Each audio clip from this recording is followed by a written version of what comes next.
Hello friends, मैं मिताली आप सबों का स्टडी फॉर गोल्स पर स्वागत करती हूँ। फ्रेंड्स, आज के इस वीडियो में हम झारखंड सामान्य ज्ञान से संबंधित कुछ महत्वपूर्ण वस्तुनिष्ठ प्रश्नों पर चर्चा करेंगे। ठीक है, तो फ्रेंड्स, आज की सीरीज को स्टार्ट करने से पहले मैं आप लोगों से कहना चाहूँगी, अगर आप लोग मुझे फॉलो नहीं किए हैं तो आप मुझे ट्विटर, इंस्टाग्राम पर फॉलो कर सकते हैं। इंस्टाग्राम पे आप मुझे स्टडी विद मिताली के नेम से फॉलो कर सकते हैं। ठीक है, तो चलिए फ्रेंड्स, देखते हैं कि आज कौन कौन से महत्वपूर्ण वस्तुनिष्ठ प्रश्न आपके लिए रखे गए हैं। तो फ्रेंड्स, आज का हमारा पहला प्रश्न है कि झारखंड राज्य में निम्नलिखित में से कौन से दो जिले पूर्णतः अनुसूचित जनजाति के लिए आरक्षित हैं। तो फ्रेंड्स, इसका आंसर होगा गुमला और लोहरदक्का। जनसंख्या का जिलेवार वितरण से पता चलता है कि अनुसूचित जनजाति की उच्चतम अनुपात 68.4% गुमला जिले के हैं और अनुसूचित जनजाति की कुल आबादी के आधे से अधिक जनसंख्या लोहरदक्का जिले में है। ठीक है, चलिए अब हम बढ़ते हैं अगले प्रश्न की ओर। तो अगला प्रश्न है कि झारखंड में साक्षरता की दर जो 2001 में 54.13% थी, वह 2011 में कितनी प्रतिशत हो गई थी। तो फ्रेंड्स, इसका आंसर है 67.4%। ठीक है, अब हम बढ़ते हैं अगले प्रश्न की ओर। तो हमारा अगला प्रश्न है कि जूट की भांति झारखंड राज्य में उत्पादित रेशे को क्या कहा जाता है। तो इसका आंसर है फ्रेंड्स मेस्टा। इसे मेस्टा के नाम से झारखंड राज्य में जाना जाता है। ठीक है, अब हम बढ़ते हैं अगले प्रश्न की ओर। तो हमारा अगला प्रश्न है कि झारखंड के किस महिला खिलाड़ी ने गुवाहाटी में आयोजित वर्ष 2007 के राष्ट्रीय खेल में अपने ही राज्य की खिलाड़ी को हराकर स्वर्ण पदक प्राप्त किया था। तो फ्रेंड्स, इसका आंसर है बी मंजूधा सोय ने। इन्होंने ही क्या किया था, तो ये गुवाहाटी में आयोजित वर्ष 2007 के राष्ट्रीय खेल में अपने राज्य यानी झारखंड राज्य की एक खिलाड़ी को हराकर स्वर्ण पदक प्राप्त की थी। ठीक है, अब हम बढ़ते हैं अगले प्रश्न की ओर।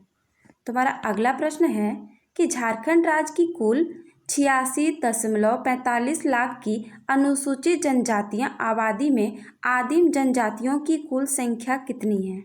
तो फ्रेंड्स, इसका आंसर है ऑप्शन नंबर ए 1.92 लाख। ठीक है, अब हम बढ़ते हैं अगले प्रश्न की ओर।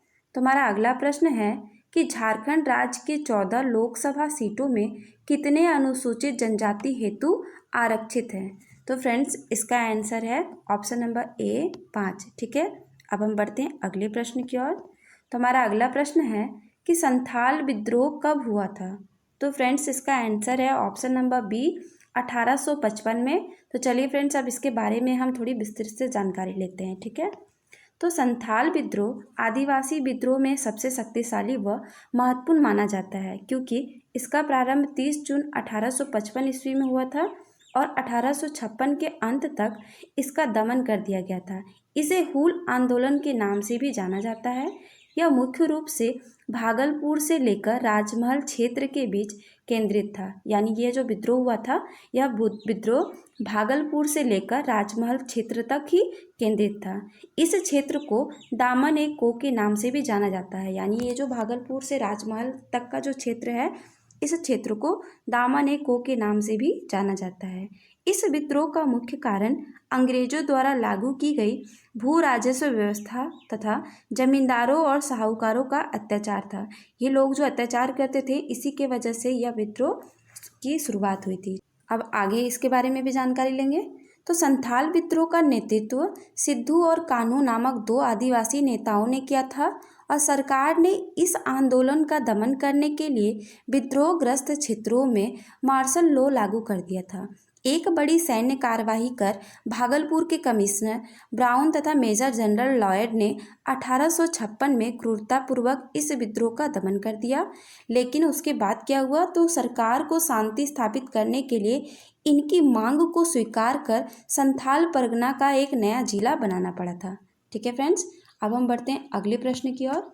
तो हमारा अगला प्रश्न है कि झारखंड में कुल मान अनुसूचित जनजातियां कितनी हैं। तो फ्रेंड्स, इसका आंसर है ऑप्शन नंबर सी 32। अब चलिए हम देखते हैं कि कौन कौन सी जनजातियां हैं और इनका क्या नाम है। ठीक है, तो झारखंड की जो जनजातियां हैं, अनुसूचित जनजातियां, इसमें है संथाल, उरांव, मुंडा, हो, खरवार, खड़िया, लोहरा, भूमिज, माहली, करमाली, बैगा, खोंड, बथुड़ी, किसान, बंजारा, बिझिया, गोंड, चेरो, चिक बड़ाइक, बेदिया। और भी है तो और है गोड़ाइत, कोरा, कंवर, कोल। और उसके आगे ये तो सारे 24 अनुसूचित जनजातियाँ वो हैं, लेकिन इनमें भी कुछ जनजातियाँ आदिम जनजातियाँ हैं। तो कौन कौन सी ये आदिम जनजातियाँ हैं? तो ये है माल पहाड़ियाँ, सोरिया पहाड़ियाँ, असुर, बिरजिया, पहरिया, बिरहोर, कोरवा और सबर। फ्रेंड्स, ये सारे टोटल 32 अनुसूचित जनजातियाँ हैं। ठीक है, अब हम बढ़ेंगे अगले प्रश्न की ओर। तो हमारा अगला प्रश्न है कि झारखंड का पहला मुख्यमंत्री कौन था? तो फ्रेंड्स, इसका आंसर है option number C, Babulal Marandi.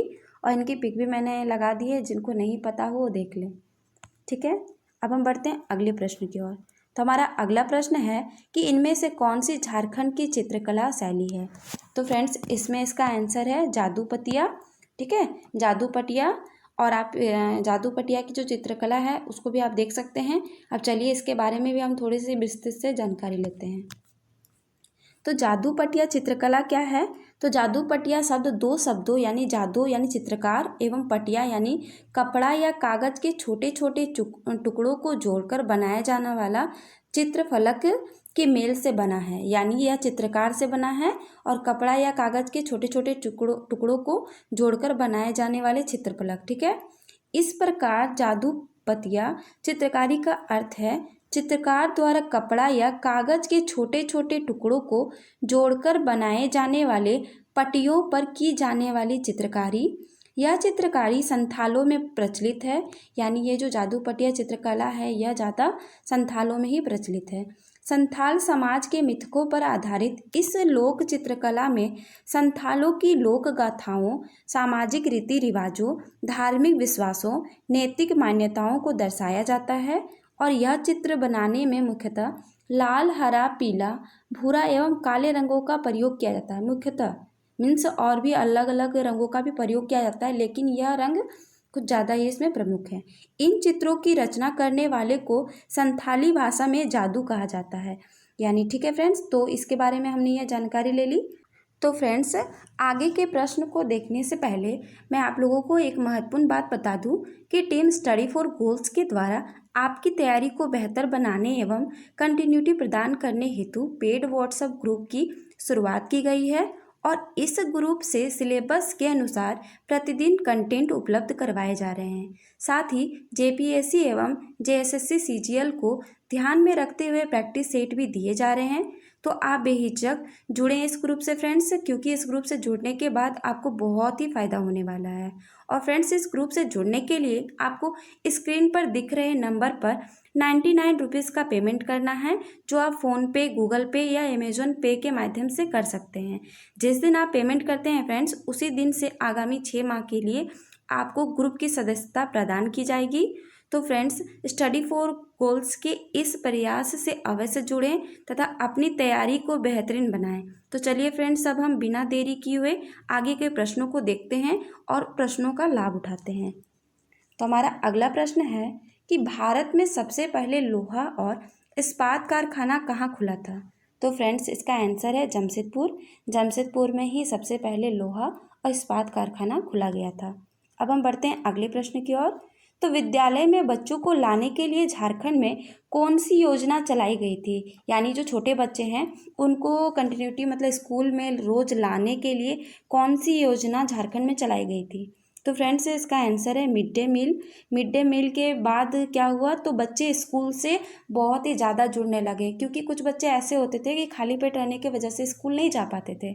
लेकिन जब से ये मिड डे मील की योजना शुरू हुई, तब से बच्चे अधिकतर मात्रा में बच्चे स्कूल पहुंचने लगे और अपने पढ़ाई को एक नई गति प्रदान करने लगे। ठीक है, अब हम बढ़ते हैं अगले प्रश्न की ओर। तो अगला प्रश्न है कि खरवार आंदोलन का नेतृत्व किसने किया? तो फ्रेंड्स, इसका आंसर है भागीरथ मांझी ने।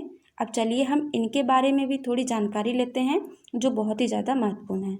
तो भागीरथ मांझी कौन थे फ्रेंड्स? तो भागीरथ मांझी झारखंड क्षेत्र में आंदोलन के जो प्रणेता थे तिलका मांझी, इनके पुत्र थे। और भागीरथ मांझी का जन्म कहाँ हुआ था? तो गोड्डा के तलडीहा में हुआ था। और ये खरवाड़ जनजाति में हुए थे, ठीक है। और इसे बाबा जी के नाम से भी जाना जाता है, यानी भागीरथ मांझी को बाबा जी के नाम से भी जाना जाता है। इन्होंने 1874 में खरवाड़ आंदोलन का प्रारंभ किया था और आंदोलन के दौरान भागीरथ मांझी ने खुद को बोंसी गांव का राजा घोषित कर लिया था। यानी ये जो खरवाड़ आंदोलन हुआ था, इस आंदोलन के मध्य में ही इन्होंने खुद को बोंसी गांव का राजा घोषित कर लिया था, ठीक है। तो चलिए फ्रेंड्स, अब हम बढ़ते हैं अगले प्रश्न की ओर। तो हमारा अगला प्रश्न है कि इनमें से कौन सा झारखंड में है। ये जो 4 ऑप्शंस है, इसमें से कौन सा ऑप्शन जो उद्यान है वो झारखंड में है। तो फ्रेंड्स, इसका आंसर है बेतला राष्ट्रीय उद्यान। यह उद्यान हमारे झारखंड में है, ठीक है। अब हम बढ़ते हैं अगले प्रश्न की ओर। तो झारखंड राज्य का गठन कब हुआ है। तो फ्रेंड्स, इसका आंसर है 15 नवंबर 2000 को। इसी दिन झारखंड राज्य का गठन हुआ था और यह बिहार से अलग हुआ था, ठीक है। अब हम बढ़ते हैं अगले प्रश्न की ओर। तो अगला प्रश्न है कि झारखंड में कुल निर्वाचित विधानसभा सीटों की संख्या कितनी है। तो फ्रेंड्स, इसका आंसर है ऑप्शन नंबर ए 81, ठीक है। अब हम बढ़ते हैं अगले प्रश्न की ओर। तो हमारा अगला प्रश्न है कि तिलैया डैम किस नदी पर स्थित है। तो फ्रेंड्स, इसका आंसर है बराकर नदी पे। तिलैया डैम बराकर नदी पे स्थित है, ठीक है। अब हम बढ़ते हैं अगले प्रश्न की ओर। तो कोयला कारो जल विद्युत परियोजना किस राज्य में है। तो इसका आंसर है झारखंड। यह जो कोयला कारो जल विद्युत परियोजना है, यह हमारे राज्य झारखंड में स्थित है, ठीक है। अब हम बढ़ते हैं अगले प्रश्न की ओर। तो सिकनी कोयला परियोजना झारखंड के किस जगह में स्थित है। तो सिकनी कोयला परियोजना झारखंड के लातेहार जिले में स्थित है। अब हम बढ़ते हैं आज के अंतिम प्रश्न की ओर। तो हमारा आज का अंतिम प्रश्न है कि वर्तमान में झारखंड में कृषि श्रमिकों का प्रतिशत कितना है। तो फ्रेंड्स, इसका आंसर है 45%। और ये जो 45% है, ये कृषि श्रमिकों की प्रतिशत है हमारे झारखंड में, ठीक है। तो फ्रेंड्स, ये तो हमारे 20 क्वेश्चंस की सीरीज थी जो हमें आपको करवानी थी, जो आपके लिए बहुत इंपॉर्टेंट थे। लेकिन आज आपके लिए एक प्रश्न रखा जा रहा है, इसका आंसर आप लोगों को कमेंट बॉक्स में कमेंट करके देना है। तो आज का प्रश्न है जिसका आंसर आप लोगों को देना है वो है कि झारखंड में प्रथम ईसाई मिशन कब पहुंचा। इसमें 4 ऑप्शन है। ऑप्शन नंबर 1 2 सितंबर 1845 को, ऑप्शन नंबर 2 2 अक्टूबर 1845 को, ऑप्शन नंबर 3 2 नवंबर 1845 को, ऑप्शन नंबर 4 2 दिसंबर 1845 को। तो फ्रेंड्स, इसका आंसर आप लोगों को कमेंट बॉक्स में कमेंट करके बताना है। डियर फ्रेंड्स, यदि आप आगामी जेपीएससी एवं जेएसएससी के द्वारा लिए जाने वाले एग्ज़ाम में सिलेक्शन चाहते हैं तो आप स्टेप बाय स्टेप सिस्टमैटिक एवं कंटिन्यूस प्रिपरेशन के लिए आप हमारे व्हाट्सएप ग्रुप से जुड़ सकते हैं। और फ्रेंड्स, आप हमारे टेलीग्राम ग्रुप से भी जुड़ना बिल्कुल भी ना भूलिए, क्योंकि यहाँ पे आपको डेली क्विज कराए जाते हैं जो आपके एग्ज़ाम के लिए बहुत ही ज़्यादा महत्वपूर्ण है। तो यदि आपको हमारे वीडियोस हेल्पफुल लग रहे हो तो वीडियोस को लाइक करें, ज़्यादा से ज़्यादा अपने दोस्तों के साथ शेयर करें और हर वीडियो पे कमेंट करना बिल्कुल भी ना भूलें। तो फ्रेंड्स, मैं फिर मिलूँगी किसी अन्य वीडियो के साथ। तब तक के लिए जय हिंद, जय झारखंड।